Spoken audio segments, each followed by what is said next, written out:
Beetroot ఇవాళ beetroot chutney కదా. ఇదిగో అన్నీ ఇట్లా వేపించి తీసాను.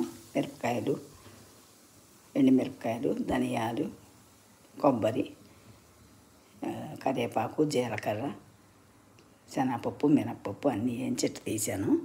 ఇదిగో బీట్రూట్ కూడా తురిమేసి మిక్సీలో తురిమేసి కొంచెం కొబ్బరి కూడా తురిమేసి రెండు కలిపి ఇట్లా వేయించేసి కొంచెం చింతపండు వేసేసి వెల్లుల్లిపాయ, జీలకర్ర, కొంచెం చింతపండు వేసి మిక్సీ పట్టి అన్నీ కలిపేస్తే చాలా టేస్టీగా ఉంటుంది. బీట్రూట్ పచ్చడి అన్నంలోకి చాలా బాగుంటుంది.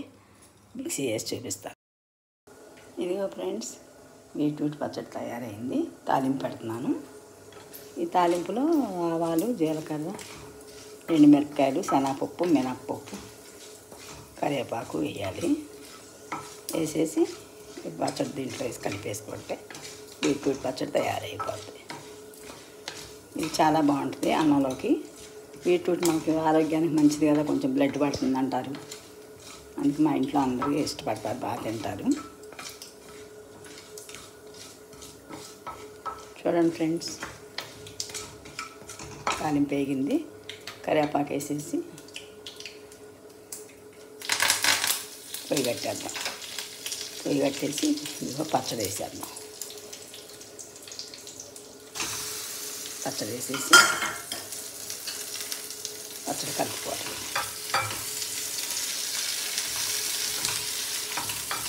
చూసారా, గుమ్మగుమ్మలాడతా తాలింపు వేసుకుంటే ఈ పచ్చడి 4-3 రోజులైనా ఫ్రిడ్జ్లో పెట్టుకుని వేసుకోవచ్చు ఫ్రెండ్స్.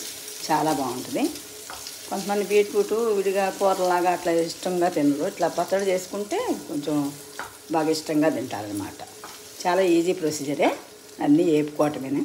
ఎండుమిరపకాయలు, ధనియాలు, శనగపప్పు, మినప్పప్పు అన్నీ వేపుకొని కరివేపాకు అన్నీ వేసి జీలకర్ర వేసి తీసేసి దాంట్లో కొంచెం ఇది బీట్రూట్ను కొంచెం కొబ్బరి తురిమేసుకొని మిక్సీలో దాన్ని కొంచెం వేపేసి పచ్చివాసన మీద వేపేసి చింతపండు, జీలకర్ర, ఎల్లుల్లిపాయ వేసి నూరేసి ఇదిగో ఇట్లా తాలింపు పెట్టుకుంటే గుమగుమలాడతా బీట్రూట్ రెడీ.